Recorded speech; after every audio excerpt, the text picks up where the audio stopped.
Salam everyone. Welcome back to Kalima Tayyiba series. Today is our fourth lesson and it's a significant one because at the end I'm going to give you two challenges that can change your life for the better. So those of you who will pay attention and will use the tips I'm sharing will benefit so much if God's willing. And just a quick note before I start.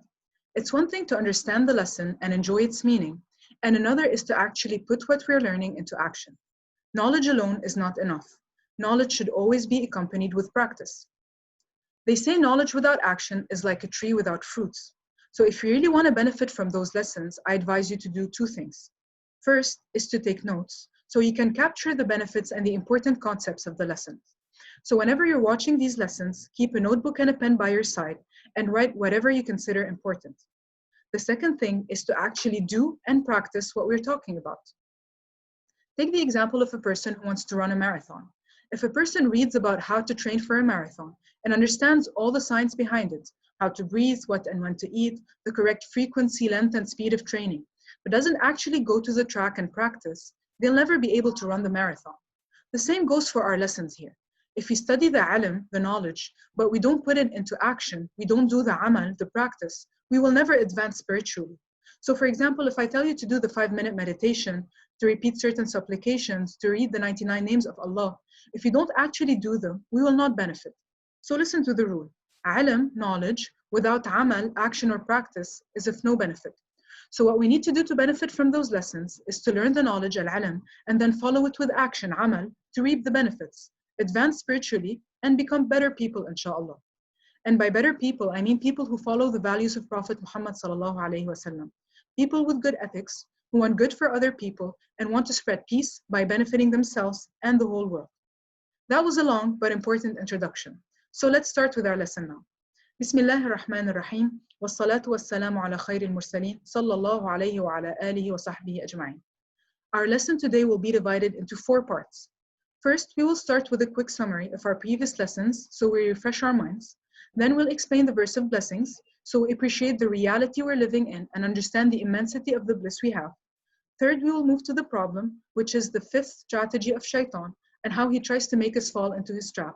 Finally, we will talk about the solutions and tips to avoid his traps, and I will tell you about the 2 challenges. So now we start with a summary. We've been talking about the 5-way strategy of our enemy shaitan that is summarized in the following verse. ثم لآتينهم من بين أيديهم ومن خلفهم وعن أيمانهم وعن شمائلهم ولا تجد أكثرهم شاكرين. Then I will come to them from before them and from behind them and on their rights and on their lefts, and you will not find most of them grateful. We talked about the first 4 strategies, which are the 4 directions from where shaitan tries to attack us. The front, he wants us to be scared from the future and not have trust that Allah is always taking care of us. The back, he wants us to be depressed from past experiences and he wants us to dwell on them. From the right side, he wants us to feel arrogant when we do good deeds instead of feeling grateful to Allah for choosing us to do it. From the left side, he tries to market bad deeds and make them look attractive and enticing, so we try them. He does all of that to put us in a state of forgetfulness, called ghafla. He wants us to be forgetful of Allah. And it's important to know that all the negative thoughts that he tries to whisper to us are illusions. Remember, we talked about this. We said that they are called wahm, illusion. Illusions are not real. And just for you to understand the meaning of illusion and the extent of its weakness, I'm going to ask you to watch this short clip. Watch this ant and look how it's fearing or limiting itself by the circles. Are the circles real? No, they're not. It can easily walk on the circle and pass above it. Yet, it's scared by something that is not real, by an illusion. So that's what shaitan does to us. That's the extent of his effect, illusions. You see how weak it is? So don't fall into his trap. If you know that it's not real, it will be much easier to overcome it, right? So let's move now to the second part of our lesson, the reality. We want to understand and appreciate the reality of our state. And to do that, I will explain to you the verse of blessings. وَإِن تَعُدُّوا نِعْمَةَ اللَّهِ لَا تُحْصُوهَا. If you try and enumerate the blessing of Allah, you will not be able to count it. In this verse, Allah is telling us, look into the blessings I have given you. There are so many blessings that if you try and count them, you won't be able to. If a person keeps giving you stuff, keeps buying you gifts without asking for anything in return, there's no way that you won't love that person.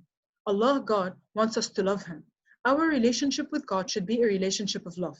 So he gives us an infinite amount of gifts and blessings. Now, question for you. What is the number that you cannot count, even if you use AI, artificial intelligence? What is the number that you can't reach if you keep counting? It's infinity. And Allah is telling us that if we try to enumerate the blessings that He gave us, we won't be able to count them. And why is that? Because they are infinite. Now I'm going to go over a number of blessings. I'm sure all of you know them, but I'm also sure that many of us take these blessings for granted. So while I'm counting them, even if you know them, I want you to put your heart into action and try to feel the sense of gratitude for having these blessings. Have you ever enjoyed a delicious pizza or burger, a delicious piece of chocolate cake or ice cream? Do you know that there are people who don't have a sense of taste? They eat and they can't taste anything. It's a condition called ajuziyya. So Allah has created on your tongue taste buds, which are sensory organs that allow you to experience tastes like sweet, salty, sour, and bitter. How many times have we eaten something and forgot to thank Allah for enjoying the taste of it, let alone thank Him for providing that food, regardless of its taste, because there are millions of people around the world who suffer from hunger. How can we forget to thank Him? Have you ever enjoyed the smell of flowers or went to buy perfume and started smelling all the bottles to pick your favorite? By the way, one of the things that Prophet Muhammad, peace be upon him, used to love very much was perfume. He would get his favorite one even if it's expensive. Anyway, have you ever smelled your hot cup of chocolate drink before sipping it? How can you do that? Allah created specialized sensory cells called olfactory neurons, and they are found high inside the nose, so you can enjoy the fragrant smells or move away from the bad ones. Do you know that some people don't have that ability? They have a condition called anosmia. They can't smell anything. Have you ever thanked Allah for the blessing of smell, the blessing He gave you? You know, iPhone and Samsung brands are always in a competition of who has the better camera. Which one has the highest megapixels, the largest field of view, the widest angle, the best resolution? Allah has gifted you with not one, but two of the most sophisticated cameras, and they are your eyes. And He equipped them with more than 1 million nerve fibers so you can see in 3D different colors and shapes. And He created for you the iris to regulate the amount of light entering the eye. And He even placed them for you in a protective case, your eye socket, which is behind the orbital bone. Why? To protect them from any hit. And He placed on top of them eyebrows to protect them from sweat. And He covered them with eyelids to keep them lubricated and so you can rest and enjoy sleep. And He surrounded them with eyelashes to protect the eye from dust and small particles. Have you ever thanked Allah for any of these blessings? Do you know that there are blind people who can't see? Close your eyes now. I'm serious. Close them just for the sake of the example and only open them when I ask you to. Close your eyes and imagine yourself waking up like this, not being able to see a thing. It's all dark. You can't see yourself in the mirror. You can't pick out your clothes. You can't look at your screen. You can't even see how your mom looks like. You can't see the sky. It's all dark and it's always dark. Now open your eyes. Allah has given you the blessing of sight. Thank Him for it. Alhamdulillah. Don't be ungrateful. Allah is giving you the blessing of sight every single second of the day.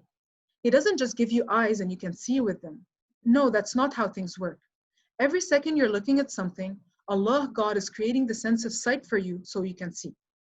Let's go back to our verse, the verse of blessings. وَإِن تَعُدُّوا نِعْمَةَ اللَّهِ لَا تُحْصُوهَا. If you try and enumerate the blessing of Allah, you will not be able to count it. Focus on the verse. Allah is saying, if you count the blessing, one blessing, He used the singular word for blessing and not plural. إِن تَعُدُّوا نِعْمَةَ اللَّهِ. He didn't say ni'am, blessings, which is the plural of ni'mah. If you are aware of only one blessing of Allah, you won't be able to count it or grasp it. The blessing of sight, the ability to see, is only one blessing, but He's giving it to you every single second of the day for your whole life.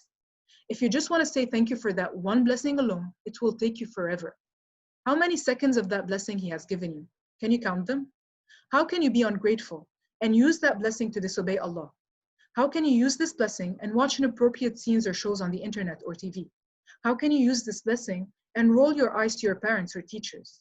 How can you use this blessing and mock people with your eyes? Why are we so ungrateful? There are people who are on wheelchairs, who have muscle atrophy, which means weak muscles, and they can't even move. Alhamdulillah for our health. It's one of the biggest blessings of Allah. Thank you, God, for our intellect, so we can think, understand, and analyze things.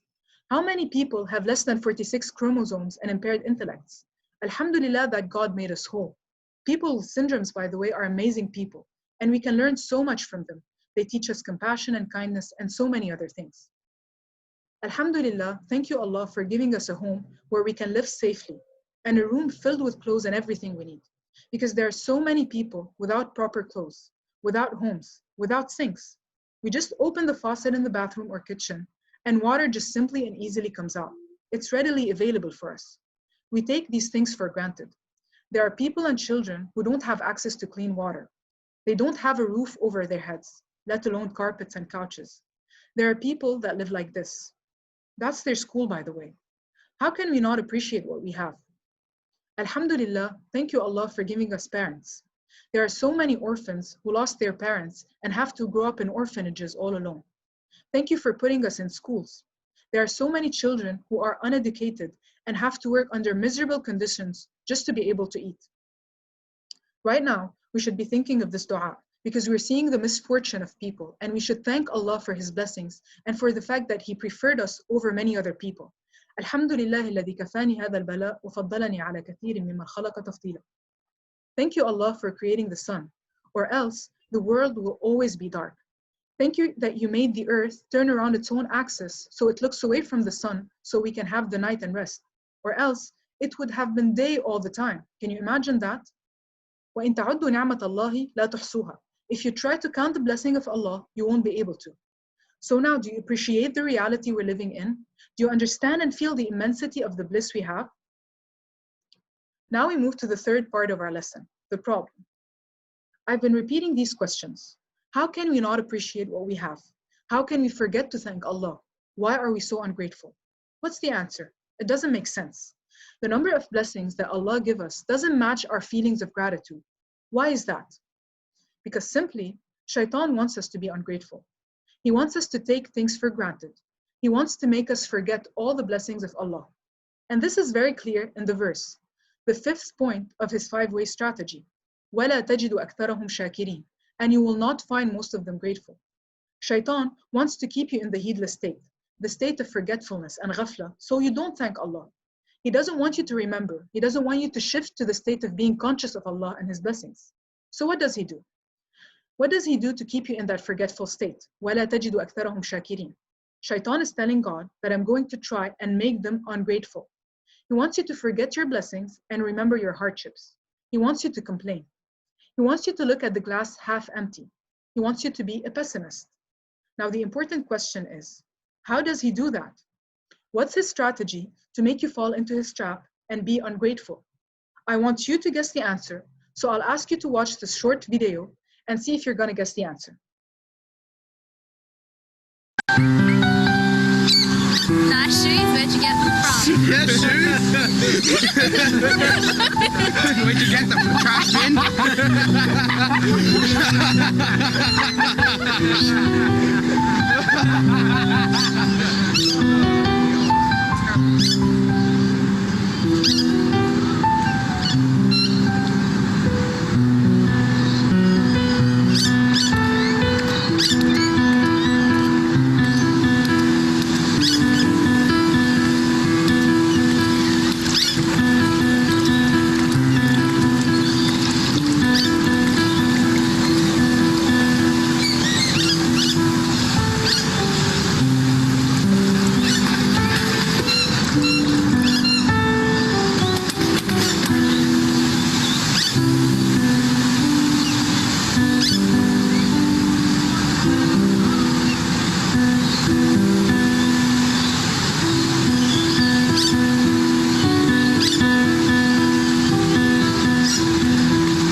Why should it be like this? I don't know. It's not fair. Yeah, I know. There's nothing that we can do. I don't want to be like this. Me neither. I wish I was like him. I want to be like him. I want to be like him. I want to be like him.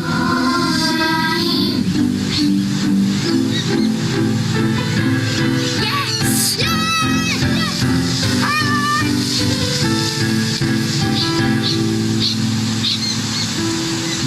Sorry to take so long, dear. Are you ready to go now?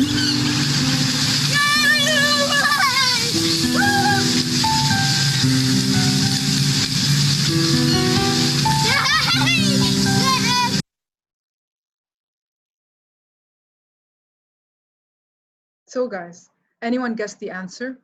What is Shaitan's strategy to make us become ungrateful people? Listen carefully.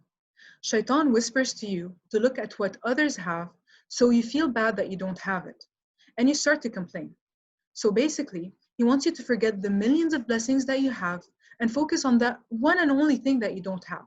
And maybe that thing that you don't have is not good for you, but you don't know it. You don't trust that Allah always gives you the best thing for you.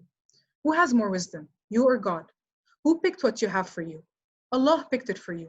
So have trust in Him and be sure that whatever He picked for you is not just good for you, but it's the best thing for you, even if you're not able to see it.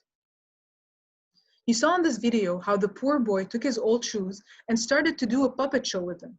He started thinking and talking to himself. Oh, life's not fair. I want what he has. This is an illustration of the dialogue that we have with Shaitan. Remember I told you that all negative thoughts are from Shaitan? Okay, so the boy is poor, but instead of looking at his blessings and enjoying his health and thanking Allah for it, he looked at the shoes of the other guy and started complaining. So basically this is the rule. Whenever you find yourself complaining, know that you must stop, because these are Shaitan's whisperings. He's telling you to look at what you don't have. Shaitan wants you to look at the blessings of other people, to devalue and downplay the blessings that you have. Maybe a friend of yours has a new iPhone and your iPhone looks like a dinosaur. Or she has a new backpack and you don't. Or you have the PlayStation 3 and you're thinking, I wish I had that new one. Oh, she's out on this road trip and I'm stuck here at home with no one to talk to. Now a question. Who can tell me what's the thing that we use on a daily basis that makes it really easy for us to compare ourselves to others? Yes, it's social media. Facebook, Instagram, Snapchat, TikTok, Twitter, you name it. When you go into these apps and you check the news feed, you start seeing where your friends went and what they're doing, what she's wearing, where he's traveling, what he's eating. And you start thinking, oh, I don't have what this person has. I'm not as tall as he is. I'm not good looking as this one. I'm not as rich. I don't have the things that this one has. Oh, he has more followers. Oh, she got more likes. So now after you spend a couple of minutes scrolling on your screen, you enter that state where you're constantly thinking of what you don't have. Shaitan wants you to fall into this comparison trap. So don't take that bait. Comparing yourself to others can be harmful. It leaves you feeling inferior or depressed. So those of you who keep whining and find themselves depressed because they don't have something, those who keep thinking about the negatives and they are never appreciative of what they have, are the ones that have fallen in Shaitan's trap. And when you fall in his trap, it becomes very difficult for you to be grateful. It becomes very difficult for you to feel the reality that Allah is taking care of you, that He keeps giving you things and blessings that you can't even imagine, that you can never count. Why? Because all your time is spent on thinking about what you don't have, and you're constantly comparing yourself to someone else.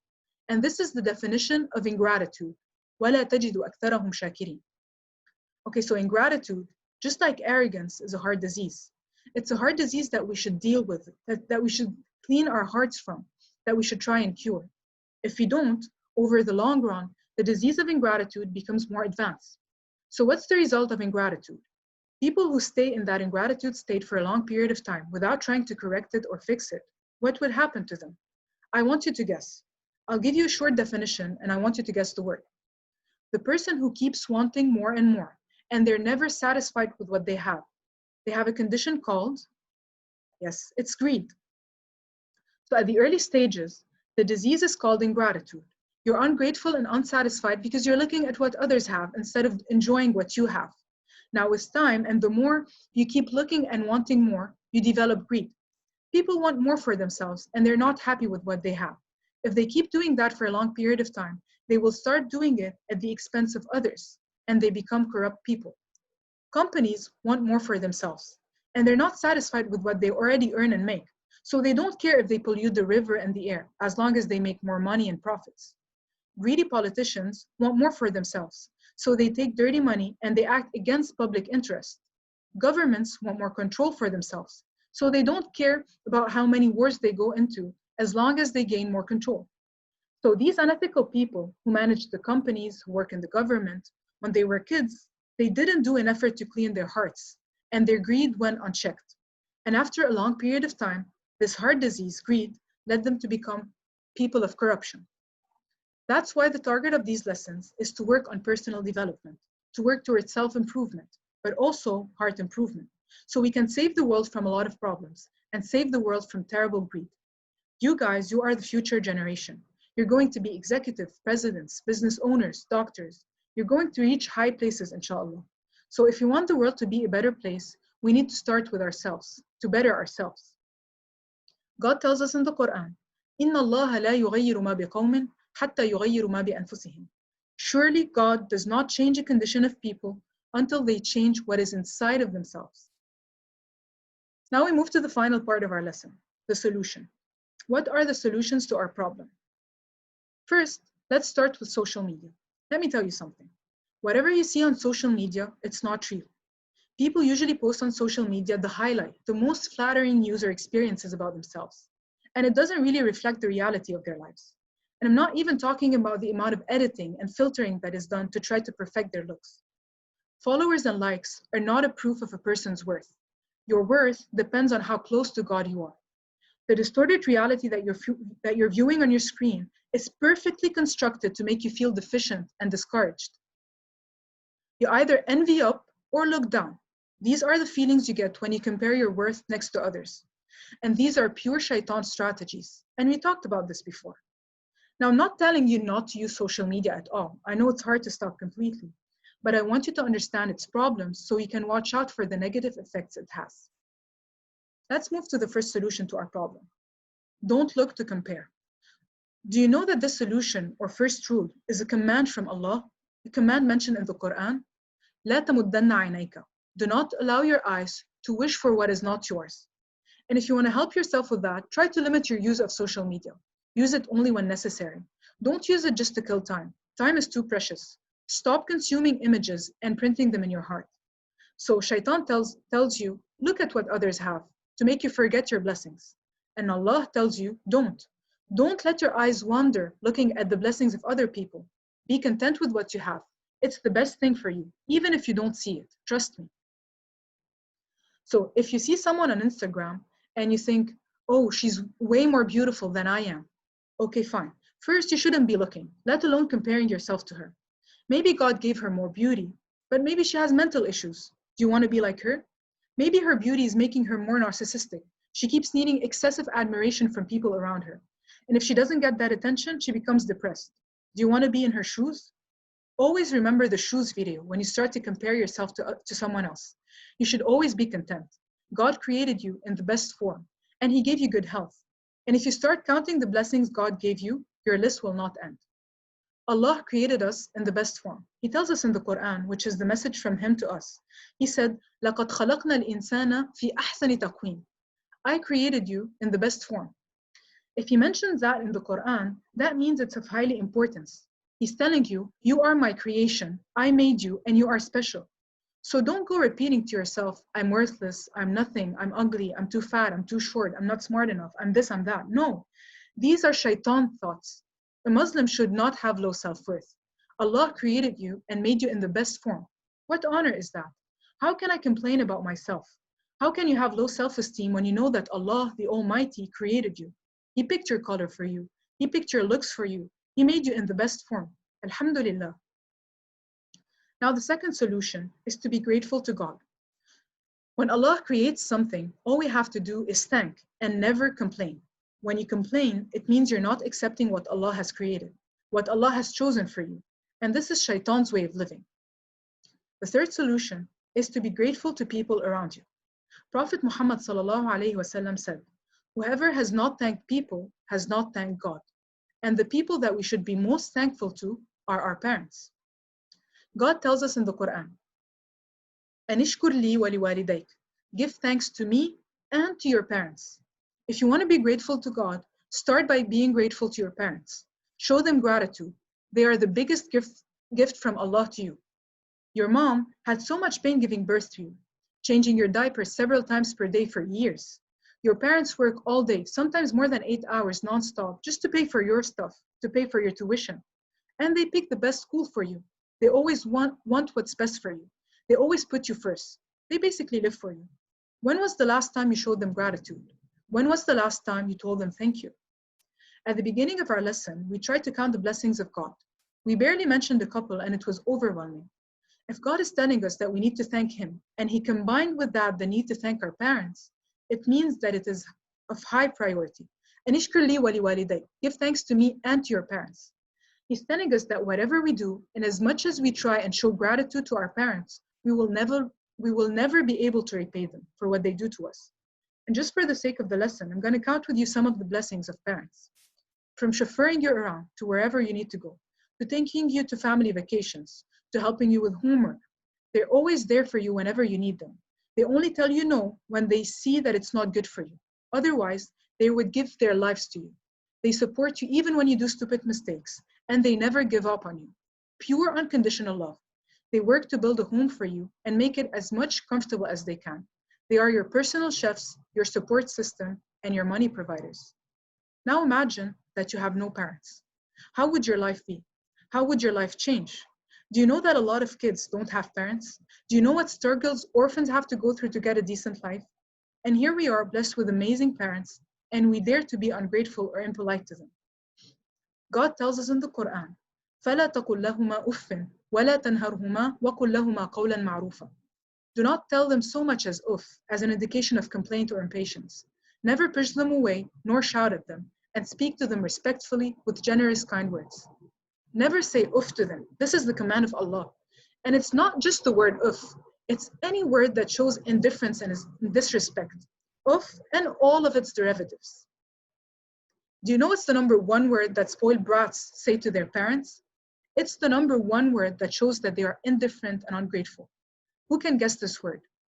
It's whatever. So if one of your parents tell you something and you say, whatever, know that there's something wrong with your attitude. This word shows that you care so little about what they're saying that you don't appreciate anything they do. Why is this so important? Because when you are ungrateful to your parents, you are falling in the fifth devil trap, and you are defying the commands of Allah. This whatever attitude, we need to fix it because it's dangerous. I was a teenager not long ago, and I know that sometimes that state of indifference just comes out of nowhere, and you really feel like whatever. I know that feeling, but I want you to know I want you now to be at least conscious of that state. Say, A'udhu billahi minash shaitanir rajim. Go make wudu, ablution, and you'll feel better. When we are in a state of cleanliness and purity, shaitan's whispers are immensely decreased. Try to control your reactions and what you say to your parents, so nothing disrespectful comes out of you. Now we reach the challenge part, and I have two challenges for you. Now we understand that the people we should be most thankful to are our parents. So the first challenge is to memorize this dua or supplication and repeat it before the end of your prayer. So before you send peace and blessings to the angels by saying Assalamu alaikum wa rahmatullah, Assalamu alaikum wa rahmatullah, looking right and left, you have to say this supplication. Rabbi ighfir li wa liwaliday, Rabbi irhamhuma kama rabbayani saghira. My Lord, forgive me and my parents, and have mercy upon them as they brought me up when I was little. It's just one sentence, very short. It would take you a minute to memorize it. And while you're saying this dua in your prayer, I want you to visualize a good memory you had with your parents. Any good memory. When they celebrated your birthday, when they took you out for a family trip, when they bought you something you really wanted. And if you can't think of anything, just visualize how much they took care of you when you were little and you couldn't do anything on your own. How they fed you, bathed you, cleaned you. So, challenge accepted. Now the second challenge is that I want you to get a notebook and place it next to your bed. It's going to be your journal of blessings. Every day before you go to sleep, I want you to write one thing, just one thing that you're grateful for. It could be anything. I'm grateful for my friend. We hanged out today and it was fun. I'm grateful that I have internet access so I can speak to my friends whenever I want. I'm thankful my parents got me this or that. I'm thankful that I have a pet. Whatever it is you feel thankful for that day, I want you to write it down. Try to do it every single day without skipping any day. This is the challenge. And by next week, you will see the difference in your life and in your general well-being. And if God's willing, in our next lesson, I will explain to you how you can attain happiness by sticking to that exercise on a daily basis. This is the end of our lesson today. If you have any questions, you can reach me my email. It's down on the slide. So see you next week. Stay tuned, and Assalamu alaikum wa rahmatullahi ta'ala wa barakatuh.